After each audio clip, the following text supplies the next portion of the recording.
بسم اللہ الرحمن الرحیم، السلام علیکم۔ پروگرام ہے دنیا میرے آگے اور میں ہوں مشتاق منہاس اور میں نصرت جاوید۔ مشتاق منہاس صاحب، آپ اکثر مجھ پہ الزام لگاتے ہیں کہ میری زبان بہت کالی ہے۔ میں نے آپ کو صرف یہ بتایا تھا کہ اسلام آباد کے باخبر حلقے آج کل کہہ رہے ہیں کہ جولائی میں کچھ ہونے والا ہے بجٹ کے پاس ہونے کے بعد۔ اب تو صورتحال یہ ہے کہ بجٹ کے پاس ہونے میں بھی مشکلات آ رہی ہیں، یوں محسوس ہو رہا ہے۔ بڑے اہم اتحادی ایم کیو ایم واک آؤٹ کر گئے ایوان سے، جو کراچی میں بجلی کی قیمتیں بڑھی ہیں، اور مولانا فضل الرحمان تو بہت دنوں سے ناراض ہیں ہی۔ ہم کوشش کریں گے کہ حسیب بھائی ہمیں جوائن کریں یہاں پہ، اور مولانا فضل الرحمان صاحب کی کچھ کمٹمنٹس ہیں ان کو بھی کیچ کرتے ہیں پروگرام کے اندر۔ اس بات پر آنے سے پہلے میں اس بات پر اپنے شرم کا اظہار کرنا چاہتا ہوں کہ میرے جیسے نام نہاد لبرلز اور بڑے روشن خیال وغیرہ وغیرہ، ان کو یہ پتہ ہی نہیں تھا 25 سال سے کہ جو اوریجنل قرارداد مقاصد، کیونکہ میں ذاتی طور پر قرارداد مقاصد کو آئین میں شامل کرنے کا حامی نہیں ہوں۔ شکر اللہ، شکر۔ ٹھیک ہے جی، لیکن چلے شامل ہو گئی جو فیصلہ سرکار کا، لیکن اس میں سے جو اصل مسودہ تھا، جو جینون اوریجنل جو مینوسکرپٹ تھا، اس میں لفظ تھا کہ یہ جو ہمارے ہاں کی اقلیتیں ہیں وہ فریلی، آزادانہ طور پر اپنے عقائد اور اپنی ثقافت کو پریکٹس کر سکیں گے۔ اس کو جناب ضیاء الحق صاحب نے بڑی چلاکی سے جو ہے وہ نکال دیا تھا، اور آج سپریم کورٹ میں جب پروسیڈنگز ہو رہی تھیں تو اس وقت حامد خان صاحب نے اس کی طرف اشارہ کیا، جناب چیف جسٹس نے یہاں تک ریمارکس دیے کہ یہ کرمنل نیگلیجنس، مجرمانہ غفلت تھی۔ آپ کے محبوب، آپ کے ممدوح، آپ کے فاتح افغانستان، آپ کے عظیم مجاہد صاحب نے یہ کیا آپ کے ساتھ۔ نہیں نصرت صاحب، وہ بات آپ کی ٹھیک ہے، لیکن آپ تو اگر وہ فریلی کا لفظ اگر ریموو ہو گیا، اس کو دوبارہ ڈالا آپ نے، 105 جو ہیں وہ آرٹیکلز کے اندر آپ نے ترمیمات کر دی۔ وہ 18ویں ترمیم اس وقت سپریم کورٹ کے آگے اس وقت چیلنج ہو چکی ہے، وہاں پر سماعت ہو رہی ہے۔ فریلی دیکھیں، الفاظ کوئی اتنے بڑے اس کے معنی ضرور ہوتے ہیں، لیکن آپ کی نیت ہونی چاہیے۔ اگر آپ کی نیت ہے نا، یہ قرارداد مقاصد اور پھر یہ اپنا قادیانیوں کو غیر مسلم، یہ جو ہے نا، یہ کوئی ضیاء الحق نے نہیں قرار دیا تھا، یہ جناب ذوالفقار علی بھٹو صاحب نے۔ یہ جو شراب خانے جو بند کیے گئے اس ملک میں، یہ جمعے کی چھٹی انہوں نے اناؤنس کی، یہ ان کے کارنامے ہیں، اور یہ اچھے کارنامے ہم اپریشیٹ کرتے ہیں۔ آپ جیسے لوگ یا باقی جو بہرحال میں تو کہوں گا سمجھوتا کیا تھا، جب بھی تارا مسیح سے نہ بچے، جو بھی ہے، میں کہوں گا کیا ہے یا نہیں کیا ہے، جو ایک فیصدی اس ملک کی ایک لبرل جو سو کالڈ، جو آپ جیسے میرے دانشور بھائی ہیں، جو کہ پہلے رشیا کے ساتھ تھے، کوئی چائنا کا انقلاب دیکھ رہا تھا، میں کبھی رشیا کے ساتھ نہیں رہا، خیر میں اس بحث میں نہیں پڑھنا چاہتا۔ وہ بعد میں آئے، ان کو اپنے ممدوح مل گئے، جنرل پرویز مشرف صاحب ضیاء الحق کے خلاف وہاں پر رہے، بھٹو صاحب کے اندر انہوں نے انقلاب ڈھونڈا، وہاں سے مایوس ہوئے، اور پھر آخر میں امریکہ کے پاس چلے گئے، اور وہاں سے آج تک سلام اور کلام۔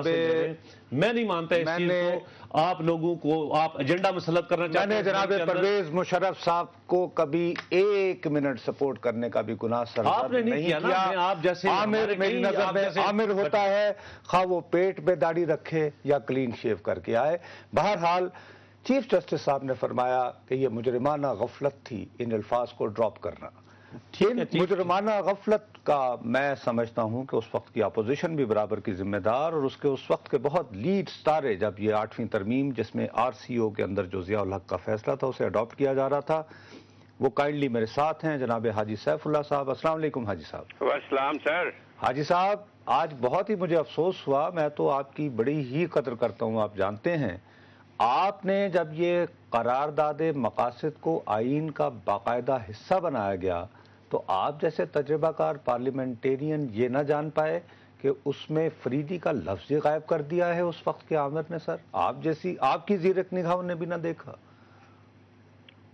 میں آپ کی عزت افزائی کا بہت شکر گزار ہوں، اور اس میں وضاحت کرنا چاہتا ہوں۔ پہلی بات تو یہ ہے کہ یہ آرٹیکل 2A جس کے تحت قرارداد مقاصد کو آئین کا حصہ بنایا گیا، یہ RCO جسے پریزیڈنشل آرڈر 14 کہتے ہیں، اس کے تحت 1 مارچ سن 85 کو ٹھیک، ایک صدارتی حکم کے ذریعے نافذ کیا گیا، صحیح، اور پھر یہ 8ویں ترمیم کا حصہ بھی نہیں تھی۔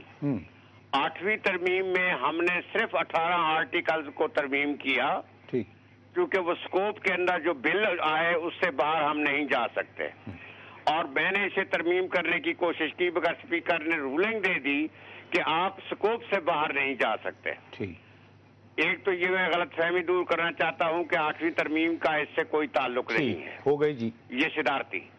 اس کے بعد میں نے فلور آف دی ہاؤس پہ اس غلطی کو پوائنٹ آؤٹ کیا۔ یہ بات ریکارڈ میں ہے حاجی صاحب؟ احمد خان مرحوم تھے۔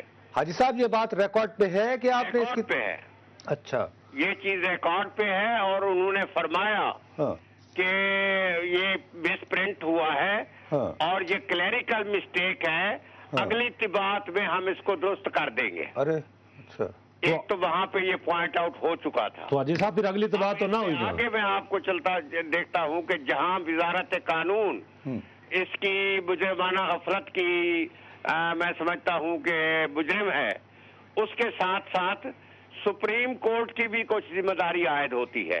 ٹھیک، میں آپ کو یاد دلاتا جاؤں کہ 1993 میں سپریم کورٹ آف پاکستان کی موجودہ عمارت کا افتتاح کیا گیا تھا، جی، اور سپریم کورٹ اس موجودہ عمارت میں آ گئی تھی۔ ٹھیک، اس کے فوراً بعد اپریل میں نواز شریف صاحب کی اسمبلی ٹوٹ گئی اور وہ کیس زیر سماعت آیا۔ جی جی، اس وقت میں نیو یارک میں تھا، ٹھیک، مجھے نیو یارک سے بلایا گیا، کیونکہ یہ اس کو میں نے ہی چیلنج کیا تھا کسی وقت میں ڈیزولوشن آف اسمبلی کو، جنیدو صاحب کی جب ڈیزالو ہوئی تھی، تو اس وقت میں جس وقت عمارت میں پہلی دفعہ داخل ہوا، یہ دروازے کے سامنے ایک شیشے کا تابوت سا رکھا ہوا تھا، ٹھیک، اور اس میں ٹکڑا تھا گولڈن، قرارداد مقاصد، اچھا، وہ تھا۔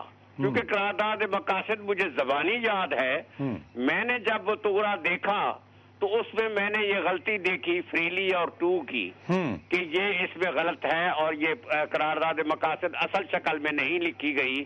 تو اس وقت میں نے پریس کے دوست کھڑے تھے، ان کو میں نے کہا کہ بھائی چونکہ فرض کعبہ برخیزت کجا ماند مسلمانی، وزارت قانون نے تو جو کیا ہے سو کیا ہے، سپریم کورٹ بھی اس کو درست نہیں کر سکی کہ اصل قرارداد مقاصد موجود ہے۔